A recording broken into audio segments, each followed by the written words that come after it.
You're at the Coaching Inn, 3D Coaching's virtual pub, where we enjoy conversations with people who are engaged in the world of coaching.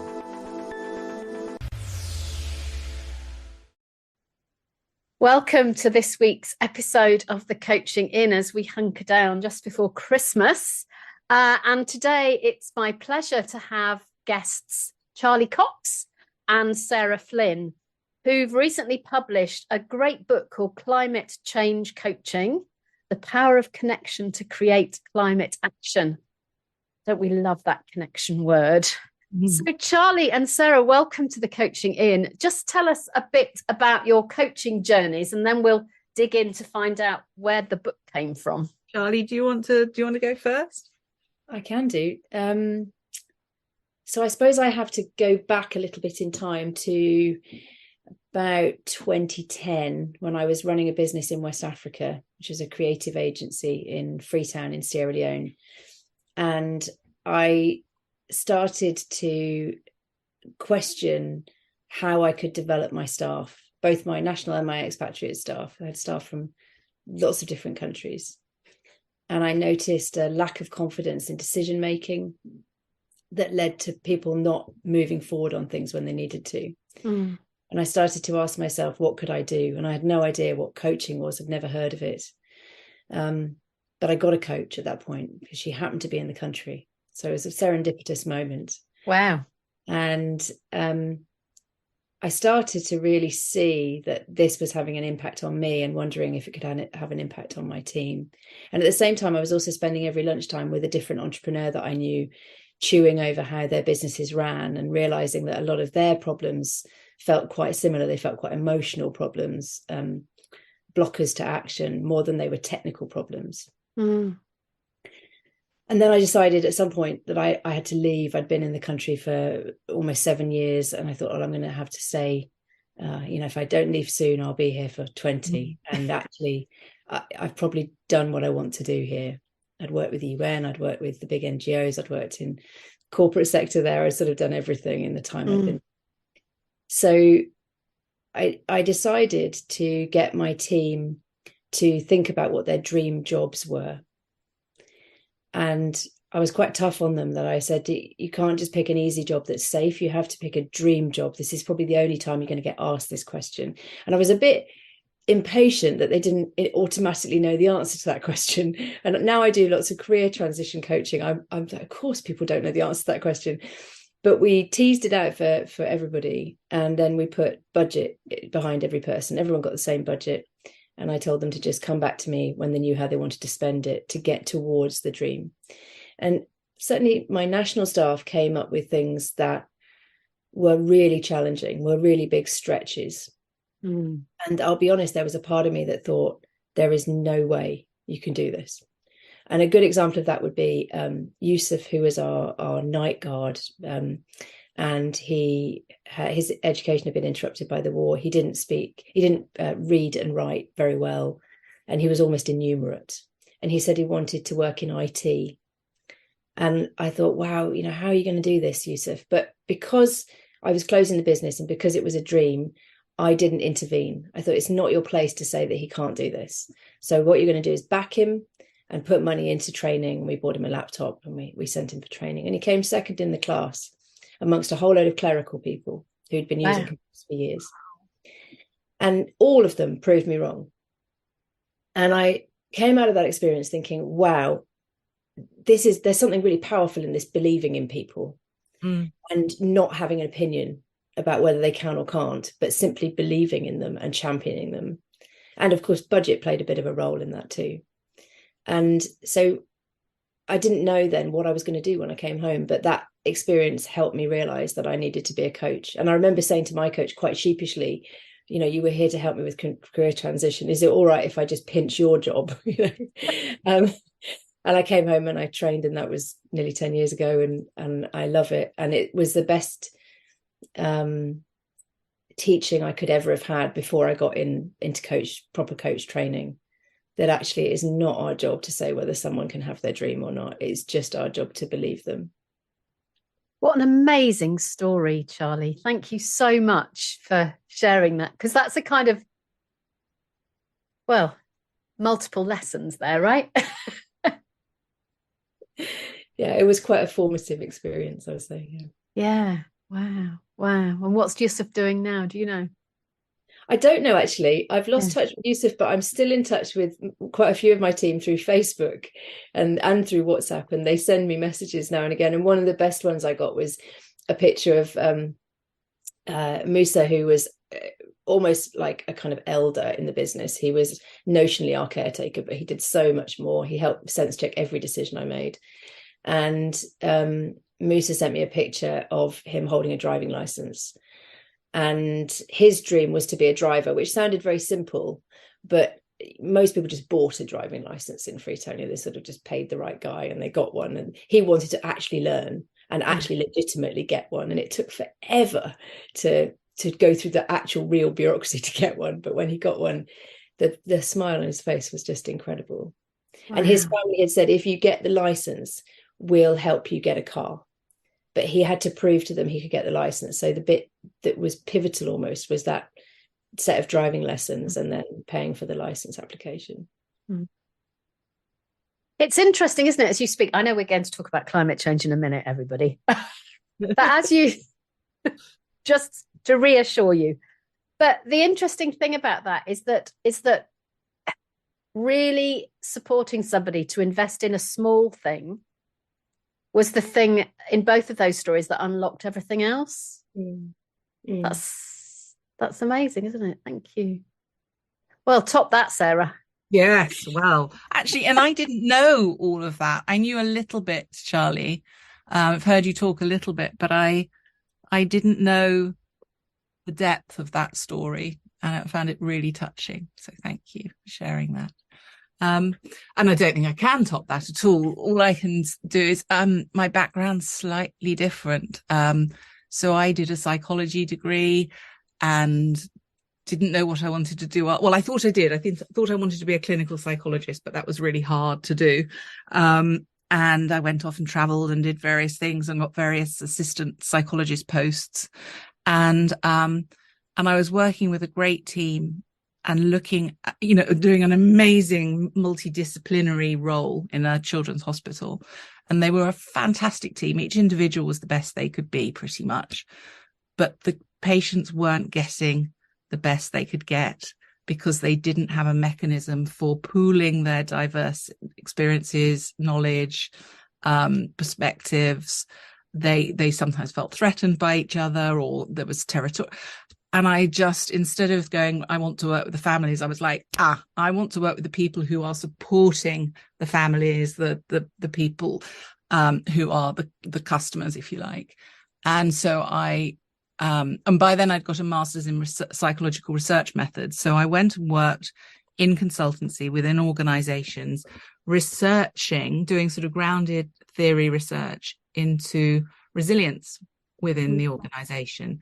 And I learned very quickly that it's not just about an individual or about the system, but it's about that interplay between the individual and the system, and how can we thrive as human beings in what we do?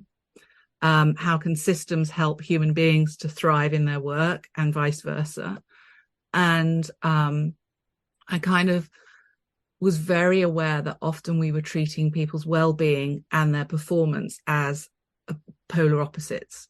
Either you were performing and you were getting ill and suffering and putting on hold the fact that you were a real human being, or you were being a human being, acknowledging your needs, and somehow that was considered just not really pulling it, not doing the right hours, not as committed or something. And that for me was a really, I realized the more I researched, the more I found out about psychology, the more I was just sort of listening, that actually when we really thrive as human beings and when we really create wonderful results, it's when we align our well-being and our performance, when we don't treat them as opposites, but actually we are in right relationship with ourselves, and then things flow. And I get a lot of migraines, and so I know that's been a really useful sort of signal for me when I'm not aligning my well-being and my performance, but I'm they're distinct and I'm pushing myself. And that was always a really helpful kind of barometer or canary in the coal mine for me. But I saw that lots of people don't have that, and they do push through, and they only kind of go, something's wrong here, when they are literally burnt out, or their families have suffered, or they have to walk away. And so I decided I wanted to train as a coach. And essentially I thought of it as I work with human sustainability. It's about how do we keep ourselves well and do what we love and really make a difference in the world, rather than just kind of treating ourselves like strawberries in a polytunnel where we've got to produce at all times of the year and we don't taste very sweet and we're just squeezing our sort of work out. And so I've been merrily working with resilience and during times of transition and change, and really looking at how do we as human beings effectively change and keep ourselves well on that journey. And then I met Charly, and Charly was like, are any coaches really passionate about the planet? And for me, it was really about being in right relationship with ourselves, being in right relationship with each other. So we weren't saying you've got to do that, but actually, what do you love? What do you want to do? And in right relationship with our systems, our human systems, and right relationship with the planet. And for me, that just really slotted together all of the things in my life that were perhaps I was working with human sustainability, but I was doing sustainability at home in my private life, if you like. We were the ones never using baby wet wipes. We were the ones sort of composting and using reusable nappies and, all the things that made us a bit strange in our parent group. And I like to think nicely strange, but it just slotted them all together, and the threads just really knitted together. And that was that really. So we started writing the book about how we effectively change as humans, and how we can do that in the face of this enormous problem that human beings are facing, that human beings have created. That's a human change problem. So that's a kind of a zoomph all the way through. That's interesting, isn't it? Because some people do the work, really involved in the work, and then they write the book about the work. And it sounds as though the book was part of the exploring the work process for you. That was about putting it down on the page. I think Charly and I and the team had done a lot of thinking about what do we see going on, what's needed, what are the blockers to human change in the face of this, and then it was about trying to put it on the page in a way that made sense. So what's your dream? Sorry, Charly. Well, I think for me, actually, the strapline came quite late, and we kicked around lots of straplines. We kicked around lots of titles, and as you see, it's not the most imaginatively titled book, Climate Change Coaching, but it sort of does what it says on the tin.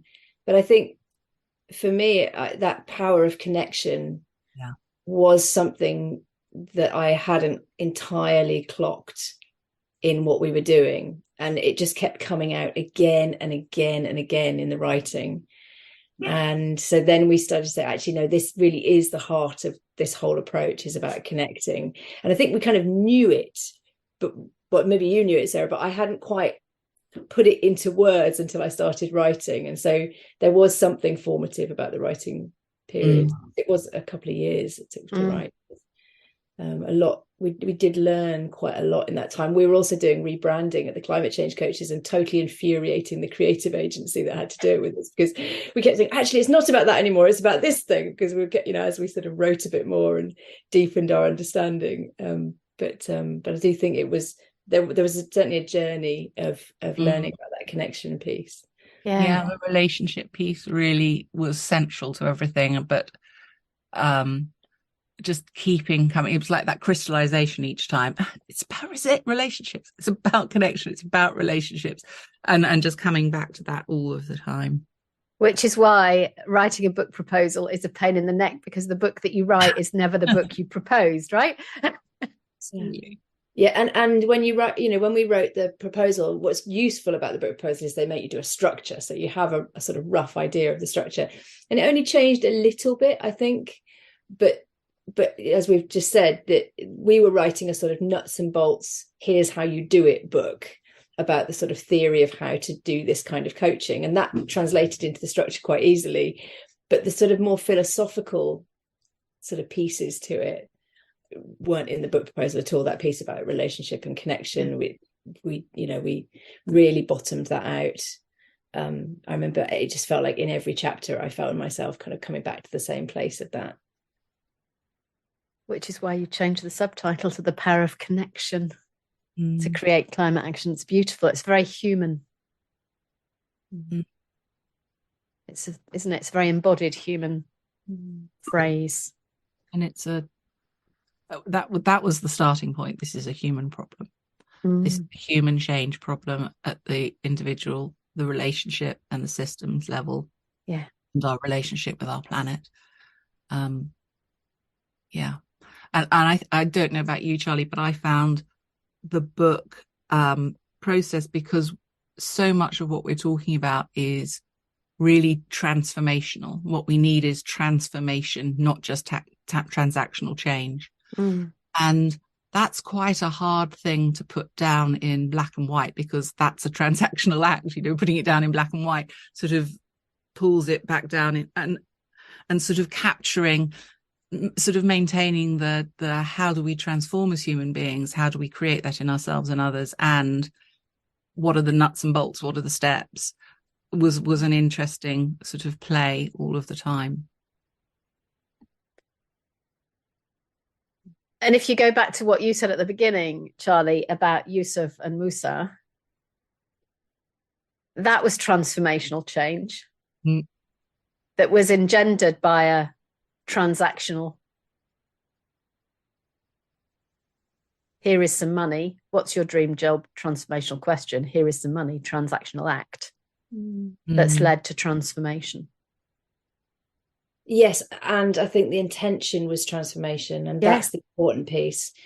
Because if you take this up to the organizational level with, let's say, climate targets, if the organization says we're just going to get to net zero, so we just look at our operations, we put some solar panels on, we get an electric fleet, I spoke to someone who said 4 people in a room, the most senior 4 people in the organization could probably reduce our footprint to 90% of what it is, because they hold the levers to huge amounts of the change.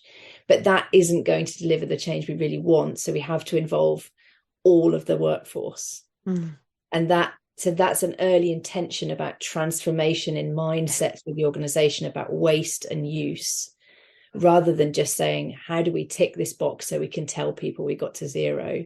Because, as he said, we can get to zero really quite quickly, actually. It's, with just a relatively small number of people, but that won't deliver the mindset shift.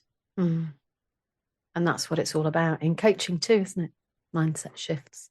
So tell us about the climate change coaches, because I'm sure that there are listeners going, oh, can I do that?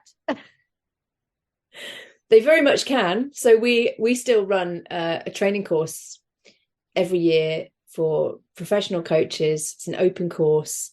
So the cohort is made up of coaches from all over the world. It's online. And partly that's because one of the big issues in this space is that people feel like they're the only one that cares.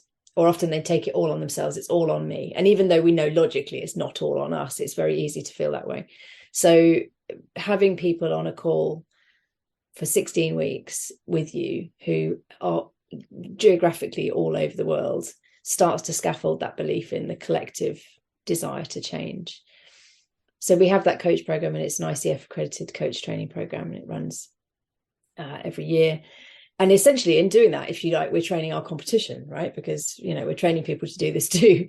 But I've never really bought that idea of competition. I think that is just all of us building out this skill set and delivering more work. And let's be honest, this problem of the climate crisis is getting bigger, and the need to do stuff is getting bigger. So I don't think we're ever going to be out of work. So what we do at the Climate Change Coaches is we want to put coaching in the hands of climate leaders. And that means either coaching them or group coaching them, or offering training in coaching skills angled towards specific issues that they will they come up against in their work. So we're often working with sustainability people and environmental professionals, but we're also working with sort of common or garden leaders in organizations who've been told, you need to get to grips with this. So our group coaching program is pretty good at that, because what we tend to find with that is we get given a team who want to do something, but it's priority number 4. And it's the organization set a big climate agenda. We don't go in if they haven't. And this team really needs to land it and work out what it means for them. They know how to do the other 3 priorities, so they're getting on with those. And number 4 keeps kind of getting shoved because it feels really overwhelming. And there are lots of feelings that come with this topic, like I'm not clever enough for this, or this is probably a scientist's job. And so group coaching literally creates a space for those people to, first of all, fess up and say, like, I really need to do something about this, but I've just been putting it off. And then they realize they've all been feeling that way. And then all that dissonance gets kind of cleared out. And then they can start to return to, it's pretty cool that the organization is doing this, actually. And what could we do? And we're always surprised that one of the things that often comes out of that conversation is people saying that the thing they're most anxious about in the change is relationships, and particularly relationships with suppliers. We've been working with John's company for 30 years, and we feel like in making this change, we're telling him his stuff's not good enough anymore. And that, we have this idea that organizations are quite cutthroat, quite mean. And actually, we've never seen that. We've seen people with tremendous heart, tremendous care, who are stalling because they're worried about having a conversation that feels combative. And we can show them that it actually can be even more connecting when you do it in a particular way, which is to be open about why you care and what you're doing, rather than to be kind of blaming and shaming or finger pointing. So that one of the things we do is group coaching, and the other thing is training, which is really kind of applied climate change coaching. So every time we've been in an organization and they've said we've got a real problem with this, we've sort of banked it somewhere. And that led to a creation of a 9-module course, which funnily enough mirrors the book that we wrote. So section B of the book has a whole series of chapters, and each one of those is essentially all the stuff we never get to say in a training, plus some of the stuff we do, to really kind of create a long form of the training courses that we run.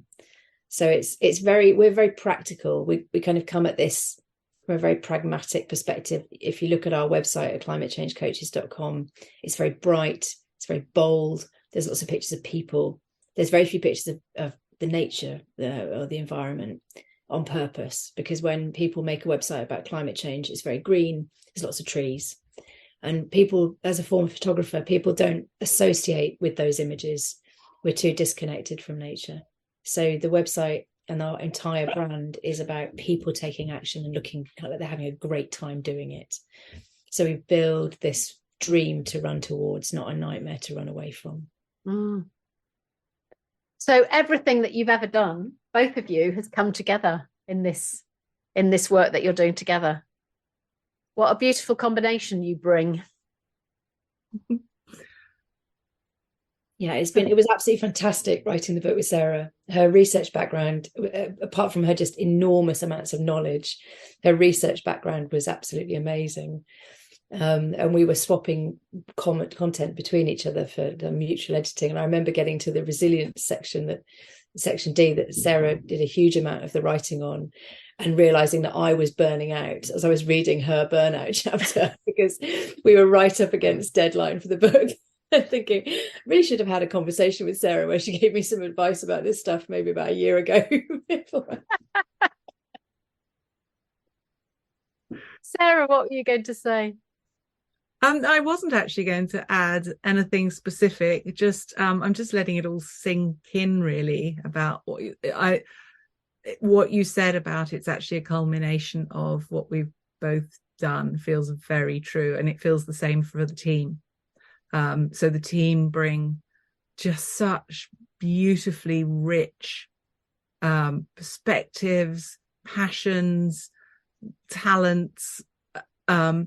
And I have to say, whenever we speak to people, well, I think anyone doing work in this space has that, and probably doesn't believe that their unique talents are valuable and they're piece of this massive jigsaw puzzle that needs to come together. But certainly when people, I think, go through the training or start to get to grips with what they want to do and what matters to them and what really do they feel just so upset about in terms of climate change, and really listening and getting in touch with those internal parts, people really start to come alive and bring some magic to this problem. And we're so often thinking, oh, we've got to do it there's a thing we've got to do and somebody's got the right answer and I've just got to do, if I'll get there eventually. No, we all need to show up as human beings with our unique quirks, talents, things that drive us nuts, bits that we can't do that somebody else can do, and really pull together as human beings in this, rather than there's some answer out there. We talk about the Cunningham model of change and talk about the fact that so often we're coming at this thinking there's got to be an expert to fix this problem. But the experts in this space are saying, I can't have all the answers because it's emerging. We're creating it as we go along.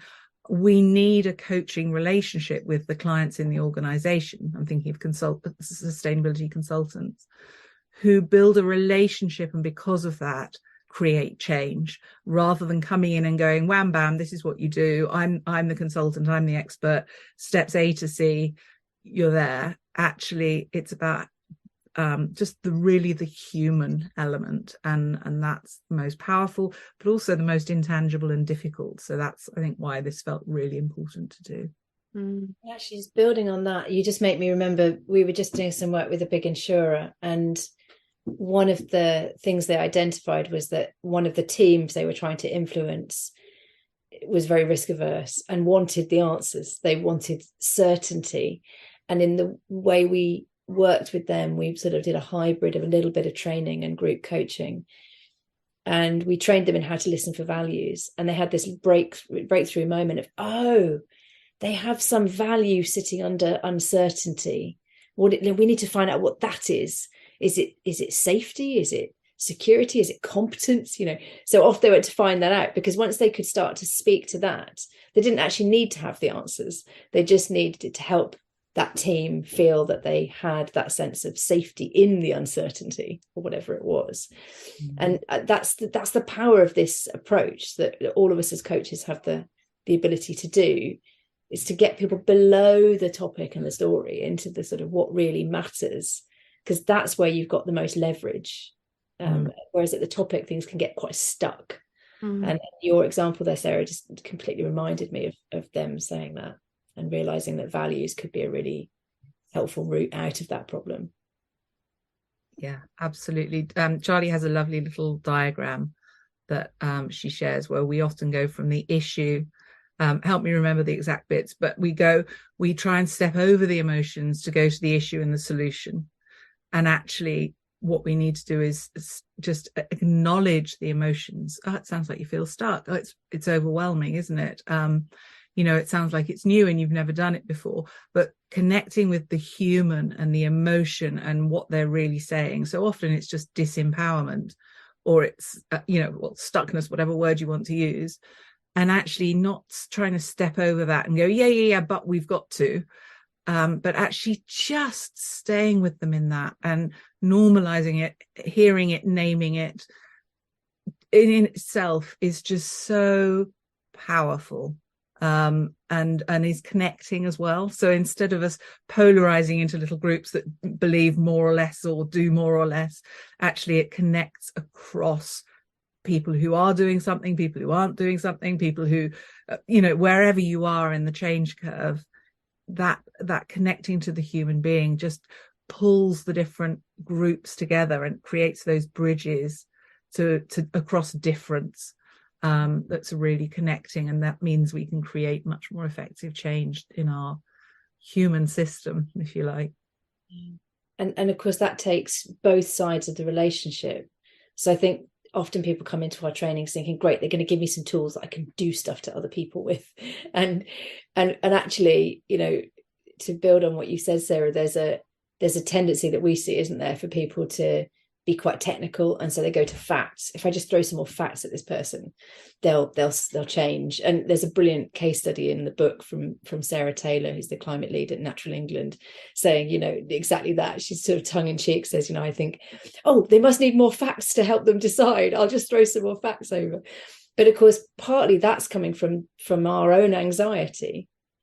And if we can manage our own part of the relationship, we're much more available to help the other person. But what's happening is that like two sets of anxiety are pinging off each other. And so the real starting point, which probably nobody wants to hear, is it starts with us and how we turn up to these conversations. But, you know, that in itself is often a bit of a light bulb for people. In every session, we talk about the coaching skill of self-management, and yeah, okay, to begin with. And then after a while, oh boy, yeah, okay, I get it now. Yeah, it really is about me, isn't it? You know, and it's great because we can control us and how we show up. Yeah, and being a campaigner is a great thing. But being a campaigner in a coaching session has an impact on the relationship. Yeah. And I think for us, the really big piece with that is that often we, in this space, because of the urgency, because of the overwhelm, because of the enormity of it, we will often sort of try and step over our emotions and go, we've got to act, which we absolutely do have to act. But often the emotions aren't the problem, they're the key to really powerful transformational action, because that thing that drives us absolutely nuts, that's our righteous anger about something that probably, if we can explore lovingly, we'll find our purpose, we'll find our resonance, we'll find our energy. That thing we're feeling extreme grief about or real fear about, instead of pushing that away, because then we don't move on. As coaches, we know that actually those emotions, just giving some space for that, brings us back to resonance, brings us back to agency. But we think they're the problem and we've got to step over those emotions, but actually they're the fuel that give us the power, the resonance, the peace, and the agency from what's really happening, not from what we wish was happening. So it's kind of hard, but it's really beautiful as well when somebody is just heard in those feelings. They come back to resonance and agency quite quickly. Well, not necessarily quickly, but they come back in a really much more true sort of way. It's really lovely. And I think there's something also about that, which is that this is a very logic dominated space. And so a lot of people feel excluded because they don't have the sort of logic chaps, if you like. They're not clever enough. You know, even people who are in this climate world say, oh, I'm not clever enough, or I don't know enough about some niche or something. And so it's really important to get people into their heart space, because everyone's got a stake there. Everyone can connect there. And yet, you know, we went to COP a couple of weeks ago in Egypt, and we were one of the few sessions that talked about that. And lots of people came up to us afterwards and said, wow, we really need this, or could you coach the people going into negotiations, you know, because it is so much logic and fact trading going on. And that's where, as Sarah said brilliantly, that's where you get polarization. But it's also, it's missing the point. And I think there's something else which is about climate justice in here. And I'm skating on slightly thin ice here, but let me frame it this way. My experience of West Africa, I can't speak to the South, though I've just been doing some work with some people in Malawi who said exactly the same thing about Malawi, but I can't speak to the centre of the South. But my experience of West Africa is of people being very relationally focused. It's relationships first and sort of actions second, and that you don't do anything until you've built a relationship with somebody. And if you think about the global north, or maybe I'm just thinking about Northern Europe, we're quite action focused, quite task focused. And so there's a little bit of a clash going on, I think, when you have a dominance for action, data, logic that's dominating the whole planet and the decisions being made for the whole planet. I've been thinking about purpose as you've been talking, because a lot of organizations are working in service of profit. And you're talking about working in service of the planet and working in service of the future. And it's funny because I haven't thought about this book for years. And I was talking about it in last week's podcast to John Blakey. So William Damon, who I think was Professor of Human Development at Stanford, wrote a book called The Path to Purpose. And he says we find our purpose when we connect to something outside of ourselves. And what you're doing is you're using a coaching style with people who are finding their purpose, aren't you? Who are finding a purpose of something outside of themselves, which is the planet, the future. And what a rewarding thing that is.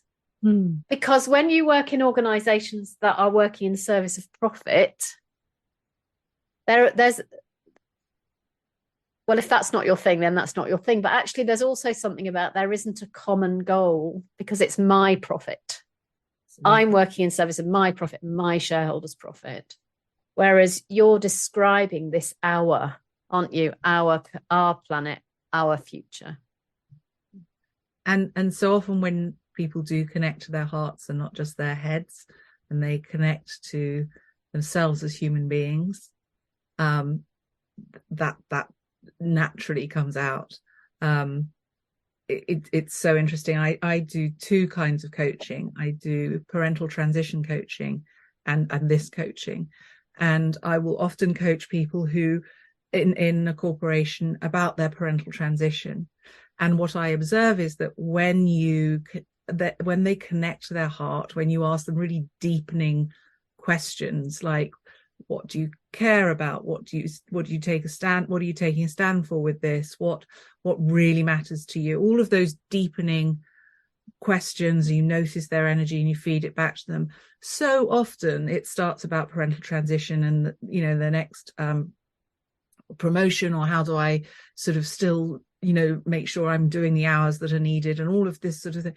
And so often by the end, even though we've never mentioned climate change coaching, they're saying, this is what I stand for. This is what I want to spend the rest of my life doing. This is what matters to me in this organization. They just find their voice and I found my power now, and this is who I am and what I'm doing. And it's so beautiful. And the changes that have happened as a result. So I truly believe that by connecting in with ourselves, we also connect in with the wider world, and vice versa. I think there's a very natural flow between the two. Thank you. What a great conversation.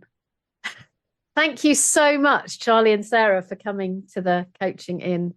And the book's called Climate Change Coaching, The Power of Connection to Create Climate Action by Charly Cox and Sarah Flynn. So how do people contact you if they want to talk more? Well, they can find us at theclimatechangecoaches.com, and they can find us at Charly Cox at theclimatechangecoaches.com, or Sarah Flynn at theclimatechangecoaches.com. And they can also probably get in touch with us through Open University Press. We also have a LinkedIn page. We're not big social media people, but we do like LinkedIn because it's quite civilized and doesn't seem to be any mudslinging tremendously happening there. So if you want to find us to see what we're up to and get updates and events that we're doing, that's probably a good place to go as well. Is there anything I've missed, Sarah? Anything you want to throw in? Nope. Nope. That's great. I'm just you I know you can't edit it out, but you might have heard gentle piffling snores in the background. It's the dog next to me. I just needed to say that because you'd have thought, what's going on over there? No, well, thank you, Charly, and thank you, Sarah, for joining me at the Coaching In. Bye-bye, everyone. If you've enjoyed what you've heard today, we'd love you to share the podcast with a friend or leave a comment on social media. And if you'd like to become a regular at the Coaching In, you can subscribe on Podbean and all major podcast channels. We look forward to welcoming you next time. You've been listening to The Coaching In, 3D Coaching's virtual pub. For more information, check out 3dcoaching.com.